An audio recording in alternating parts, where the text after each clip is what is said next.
chapter from REMORANDOM Everything Interesting Volume 1 by REMO Giuffré.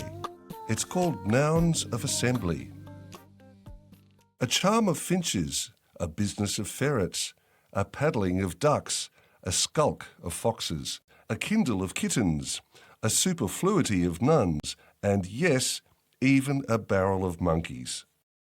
Collective nouns, also known as nouns of assembly or terms of venery, are favourites of quiz contestants and cruciverbalists, a person skillful in creating or solving crossword puzzles.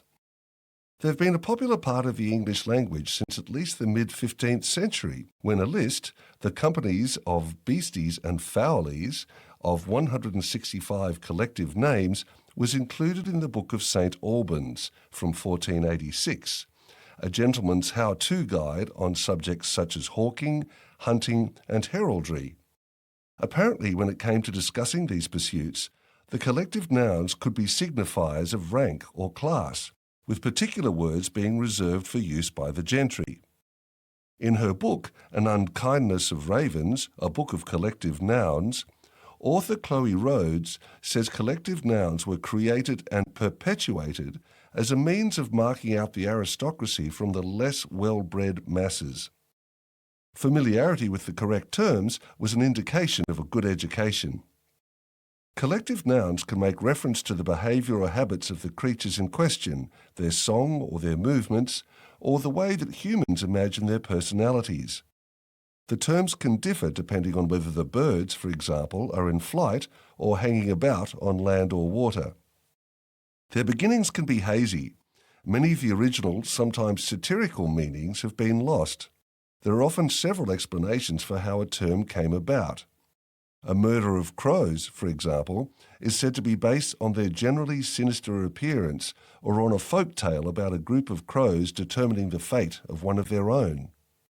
Homer Simpson corrected his wife Marge when she described the group of crows sharing their bedroom in a 2002 episode as a gang. "It's a murder, honey. A group of crows is called a murder." Other collective nouns have origins in popular culture. The term a parliament of owls appeared in C.S. Lewis's 1953 Narnia novel, The Silver Chair. Lewis was apparently inspired by late 14th century Geoffrey Chaucer poem, The Parliament of Fowls. The poem, credited with the beginnings of the romantic notion of Valentine's Day, describes a group of birds gathering to choose a mate for the year. These terms are clearly more poetry than science.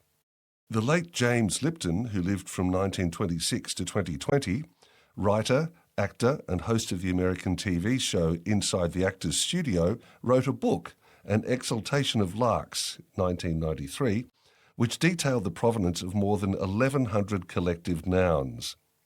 Lipton apparently used to play a game with house guests, inviting them to invent new collective nouns.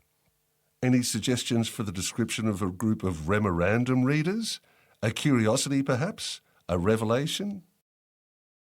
This chapter features in REMORANDOM Everything Interesting Volume 1 by REMO Giuffré. This series of books is available at remorandom.com.